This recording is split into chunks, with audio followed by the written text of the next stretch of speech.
વડોદરા શહેરની એમએસ યુનિવર્સિટીમાં એડમિશન પ્રક્રિયા દરમિયાન વિવાદ થયો હોવાની ઘટના સામે આવી છે.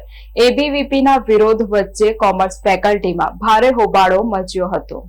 શહેરની એમએસ યુનિવર્સિટીમાં એડમિશન પ્રક્રિયા દરમિયાન વિવાદ થયો હતો. એબીવીપીના વિરોધ વચ્ચે કોમર્સ ફેકલ્ટીમાં હોબાળો મચ્યો હતો. ડીન પ્રજ્ઞેશ શાહે વિદ્યાર્થી સંગઠનો પર ગંભીર આક્ષેપ કર્યા છે. પ્રવેશ પ્રક્રિયા દરમિયાન સ્ટાફ સાથે ગાળાગાળી અને મારામારીનો આક્ષેપ કરવામાં આવ્યો છે. ડીનને લાફો મારવામાં આવ્યો હોવાનો દાવો કરવામાં આવ્યો છે. ઉગ્ર બોલાચાલી બાદ એડમિશન પ્રક્રિયા અટકાવાઈ છે. ફેકલ્ટી સ્ટાફ દ્વારા પણ વિદ્યાર્થીઓ પર હાથ ઉપાડ્યાની કબૂલાત કરવામાં આવી છે. સમગ્ર ઘટનાને લઈને કેમ્પસમાં તંગદિલીનો માહોલ સર્જાયો છે. સ્ટાફ સાથે બેઠક બાદ આગળનો નિર્ણય લેવાશે તેવું જણાવ્યું હતું. એડમિશન પ્રક્રિયા ફરી શરૂ કરવા અંગે હાલ ચર્ચા હાથ ધરાઈ હતી.